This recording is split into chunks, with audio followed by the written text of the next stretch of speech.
اعوذ باللہ من الشیطان الرجیم، بسم اللہ الرحمن الرحیم۔ تصویر والے کمرے میں آیا نماز پڑھ سکتے ہیں یا نہیں پڑھ سکتے؟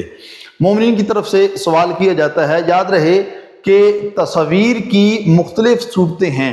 بعض اوقات جب آپ نماز پڑھتے ہیں کسی کمرے میں تو تصویر جو ہے وہ سامنے لگی ہوتی ہے، بعض اوقات جو ہے سائیڈوں پہ ہے اور بعض اوقات پیچھے لگی ہوتی ہے، تو ہر ایک کی مختلف صورت بنتی ہے۔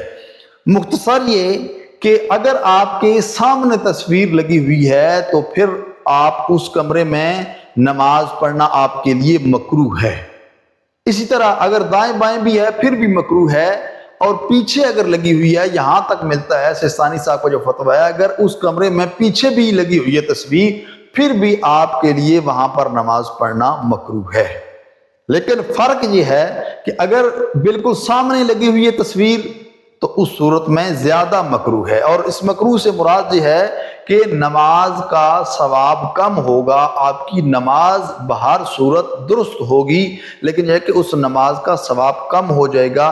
جب زیادہ مکروہ ہے یعنی سامنے اگر لگی ہوئی ہے تو زیادہ ثواب آپ کا کم ہوگا، اور اسی طرح اگر پیچھے لگی ہوئی ہے یا سائیڈوں پہ ہے تو پھر جو نماز میں کمی ہے وہ تھوڑی ہوگی۔ لیکن بہرحال اس کمرے میں نماز پڑھنا کہ جس کمرے میں تصویر لگی ہوئی ہے کسی انسان کی یا جانور کی، اس کمرے میں نماز پڑھنا مکروہ ہے۔ رحیم پروردگار کی بارگاہ میں دعا ہے خداوند کریم ہم سب کو نیک اعمال کرنے کی توفیق عطا فرمائے۔ والسلام علیکم ورحمۃ اللہ وبرکاتہ۔